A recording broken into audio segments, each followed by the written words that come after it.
SPX. This is what it looks like. This is about a 3-month daily chart.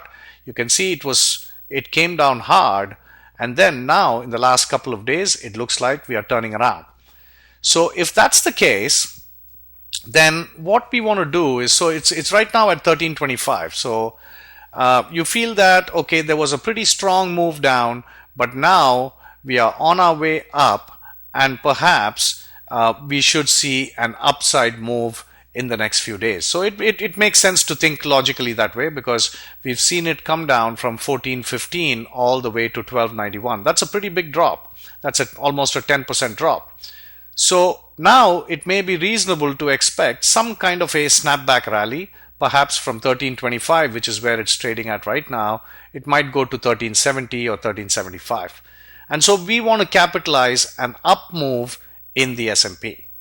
So now let's go and take a look at what we can do with a back ratio. So traditionally, if you looked at a back ratio, what we studied was, okay, so it's at 1325, so our at the money call is at 1325, and what we would do is we would buy the back ratio. So this automatically puts up 10, you're going to sell the 1325, but you're going to buy double. So this is a 2:1 ratio. So you're going to buy 20 of the 1330 calls. So if you understand this position, you're selling 10 of the 1325, so which means you're bearish at the 1325 call level. However, if you buy 20 of the 1330 call, that means you're bullish at the 1330 level, and not only that, you've got twice the number of long options than your short options. So if you look at this risk profile, that's what it would look like.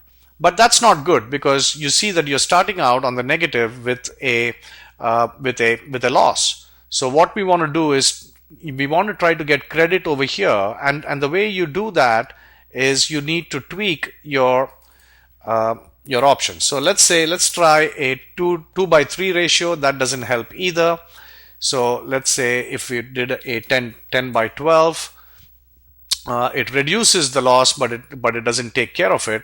So what we want to do then is to move up the strikes as well. So if we do that, that comes closer to 0, but not quite. But then what we do is, if we do 1340, then we are at the money level.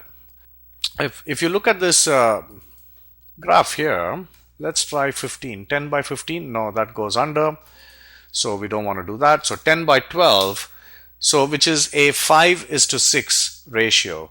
Looks like, now this is a good one, because you can see that, if the S&P goes up, then because you have much more, you have 2 extra options on the long side, on the bullish side, which is your 1340 call, you can see that the graph starts going up. However, if you're wrong, and if the S&P doesn't manage to go up and it goes down, then you can see that your option is going to expire into the red line, and your red line is showing you a profit of 2,390. So this is a great strategy, because if you're wrong on your judgment, then you get to make 2,390. However, if you're right and the S&P makes a move and goes up, then you can make profits as you go, and your profits is actually unlimited on one side.